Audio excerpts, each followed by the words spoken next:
आज बघूया श्लोक क्रमांक 47. मनी लोचनी श्रीहरी तोची पाहे, जनी जाणता भक्त होऊन राहे, गुणी प्रीत राखे क्रमू साधनाचा, जनी धन्य तो दास सर्वोत्तमाचा. जनी धन्य तो दास सर्वोत्तमाचा या ओळीने शेवट होणारे अजून 10 श्लोक ह्याच्या पुढे आपल्याला भेटणार आहेत आपल्या या प्रवासात. पहिलं जे काही ह्याचा अर्थ आहे तो म्हणजे ज्या साधकाच्या मनात आणि दृष्टीसमोर सतत भगवंत असतो, जो समाजामध्ये सगुण रूपात भगवंताची भक्ती करतो आणि नवविधा भक्तीच्या वाटेवर स्वरूपाबद्दल प्रेम आणि आदर ठेवून प्रवास करतो, तोच प्रभू रामचंद्रांचा दास जगामध्ये धन्य होतो. हा दास कोणाचा आहे तर सर्वोत्तम असा रामाचा आहे. त्याचं पहिलं लक्षण काय तर मनी लोचनी श्रीहरी तोची पाहे. मनाची लोचन आणि दृष्टी, आपली प्रत्यक्ष डोळे जे आहेत ना ते अनेक इच्छा वासना निर्माण करणारं एक इंद्रिय आहे. एखादी गोष्ट आपल्याला बघतो, आवडतो आणि मनात ती घेण्याची, ती प्राप्त करण्याची इच्छा मनामध्ये निर्माण होते. तर आपले हे डोळे आहेत ते आपल्याला अनेक गोष्टी दाखवतात, तशा नको असलेल्या अनेक गोष्टींवर सुद्धा आपली नजर जाते. आणि एक जी आहे ती मनाची दृष्टी आहे.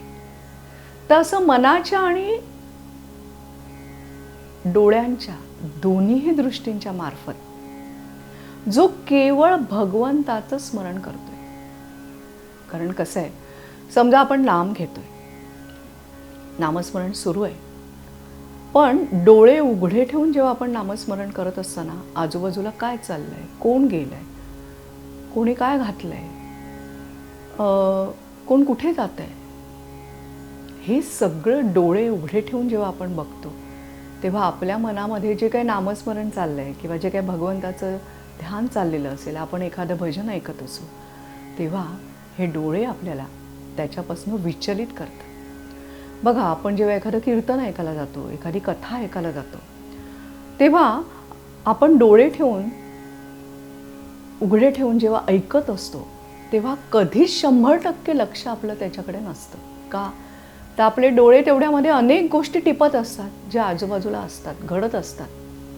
कोणतरी कुठेतरी जात असतं, कोणतरी येत असतं, कोणाचे काहीतरी हावभाव आपल्या लक्षात येतात, कोण कसं झोपलं आहे हे आपल्या लक्षात येतं. आणि मग त्या अनुषंगाने विचार आपल्या मनात यायला सुरुवात होते आणि आपलं मन विचलित होतं. त्यामुळे हे जे डोळे आहेत ना, ही जी दृष्टी आहे ना, ती दृष्टी भगवंताकडेच ठेव आणि नुसती डोळ्याने बघू नकोस, तर तुझ्या मनाची जी दृष्टी आहे ती सुद्धा तू भगवंताकडे लाव, असं समर्थाने परोपरीने बजावलेलं आहे. जनी जाणता भक्त होऊन राहे, म्हणजे जनांमध्ये वावरताना सुद्धा तो जाणता भक्त आहे. तो जी भक्ती करतोय आहे ती अतिशय जाणीवपूर्वक करतोय. जे काही सगुण रूप त्याला आपलं म्हटलंय त्याने किंवा त्याला त्याच्याविषयी प्रेम वाटतंय, त्या रूपाची तो भक्ती करतोय, असा तो जाणकार भक्त आहे. आणि गुणी प्रीत राखे क्रमू साधनाचा. आपल्याकडे ना साधना करण्याच्या सुद्धा पायऱ्या आहेत. असं कधीच पटकन होत नाही की तुम्ही साधना करायला सुरुवात केली आणि मनाच्या उच्च पातळीपर्यंत तुम्ही पोचलात. नाही, कारण आपलं मन जे आहे ते अनेक वासनांनी भरले, अनेक इच्छांनी भरलेलं आहे. अनेक प्रकारचे संस्कार आहेत त्याच्यावर, अनेक वेगवेगळी वृत्ती आहे आपली. त्यामुळे ह्या सगळ्याचा प्रभाव आपल्या मनावर झालेला आहे.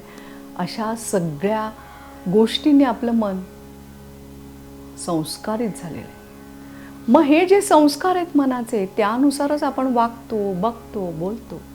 मग आपल्याला जर आपल्या मनावर उत्तम संस्कार करायचे, ते भगवंताच्या चरणी त्याने संपूर्ण स्वतःला समर्पित करावं अशी जर आपल्याला इच्छा असेल, तर आपल्याला हळूहळू जो साधनांचा क्रम दिलेला आहे तो आपल्याला पाळायला लागेल.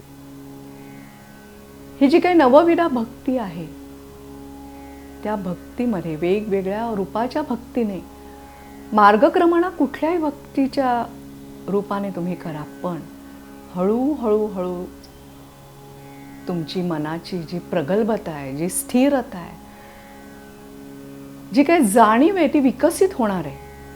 त्यामुळे ह्या सगळ्या क्रमांचा आदर राखत त्याच्यावर जितका वेळ अभ्यास करायचा आहे त्या पायरीवरती तेवढा अभ्यास करतच तुला पुढे जायचं आहे.